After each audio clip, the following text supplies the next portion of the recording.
Hello' guys good morning. ৰাতিপুৱা উঠি পেলাই চাহ আৰু জিলাপি তাৰ লগত আছিল মিঠাই খাই ল'লোঁ। আৰু আজি ৰবিবাৰ আছিল, স্কুল যোৱা নাই, তো সেইকাৰণে দোকানতে অকণমান থাকিলোঁ। মাৰ তামোলপুৰত যাব লগা কাম আছিল আৰু মায়ে তামোলপুৰৰ পৰা আহোঁতে এইফালে লৈছিল চিঙৰা আৰু লগত বুন্দিয়া লাৰু লগতে বৰফি। তো তেনেকৈ চাহ একাপ খালোঁ লগত চিঙৰা। এনেকৈ খাই মেলি অকণমান ৰেষ্ট কৰি আছিলোঁ। যোৱাকালি যিহেতু বাইদেউহঁতৰ তাত গৈছিলোঁ, নাৰায়ণ পূজা আছিল, তো নাৰায়ণ পূজাৰ ভোগ আছিল, তাকে অকণমান খালোঁ। খাই মেলি এইফালে খাবৰ টাইম হৈ গ'ল দুপৰীয়াৰ আহাৰ। আৰু আজি দুপৰীয়া আহাৰত আছে ভাত, বাংনা ভাজি আৰু লগতে পাৰৰ মাংস। বহুত দিনৰ মূৰত খালোঁ আৰু ভাত পানী খাই অকণমান ৰেষ্ট ল'লোঁ। টিউশ্যন কৰি এতিয়া গধূলি যাবলৈ ওলাইছোঁ ৰাসত। মানে দাদাই লগ ধৰিলে বৰদেউতাহঁতৰ, তো ভাবিলোঁ এবাৰ ৰাসৰ পৰাই আহোঁ। আমাৰ ওচৰতে থকা ৰাসখনলৈ আহিছিলোঁ। ইয়াত বেছি মানুহ নহয়, তথাপিতো বোলো ৰাস বুলি নিয়ম এটা কৰোঁ। এইফালেও চলি আছে ওজাপালি আৰু প্ৰথমতে আহি পেলাই অলপমান মূৰ্তিবিলাক দৰ্শন কৰিলোঁ, যিহেতু ৰাসৰ কথা।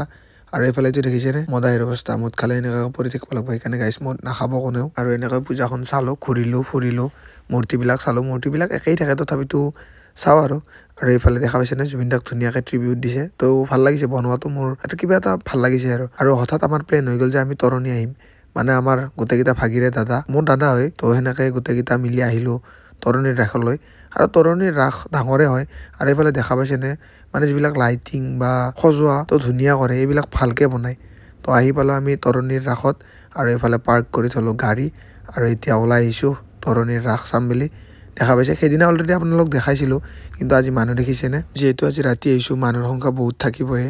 আৰু সেইদিনা দিনত আহিছিলোঁ কাৰণে ইমান মানুহ নাছিল। আৰু লাইটিংবিলাক বেষ্ট লাগিছে মোৰ, মানে ধুনীয়া বনাইছে। আজিলৈ নলবাৰীৰ ৰাস চাই পোৱা নাই, তো তৰণিৰ ৰাস আজি 3বাৰে হ'ল, তো ভাল লাগিছে। আৰু এইফালে বাণিজ্য মেলাৰ ফালে আহিছিলোঁ, তো মানুহ দেখিছে আপোনালোকে কিমান মানুহ হৈছে।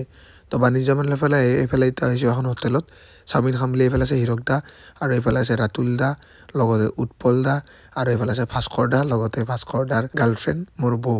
তো গোটেইকেইটা আমি আহিছোঁ আৰু আমাৰ গাঁৱৰে হোটেল ভাই ভনী। তো অনাৰ এইফালে আছে ৰাতুল দা। তো ধুনীয়াকৈ ইয়াত খাই ল'লোঁ চাওমিন আৰু চাওমিন খাই ওলাই আহিছোঁ। আৰু এইফালে দেখিছেনে যোনটো ইমান ধুনীয়া লাগিছে নহয়, মোবাইলত ফ'কাছ কৰিব পৰা নাই, কিন্তু কিবা এটা মানে কি ক'ম আপোনালোক, ভাষা নাই মানে। আৰু এইফালে টাইম হৈ গ'ল 9টা আৰু এতিয়া আমি পাৰ্কিঙলৈ আহিছোঁ আৰু ইয়াৰ পৰা আমি গাড়ী উলিয়াই এতিয়া যাম ঘৰত। মানে বেছি দেৰিলৈ থাকিব নোৱাৰোঁ, যিহেতু কালি স্কুল আছে। আৰু আহি পালোঁ ঘৰ, আৰু ঘৰ আহি পাই মাক কৈছিলোঁ ৰুটি বনোৱা কথা, তো ৰুটি আৰু লগত আছিল পাৰৰ মাংস, এনেকৈ খাম আজি।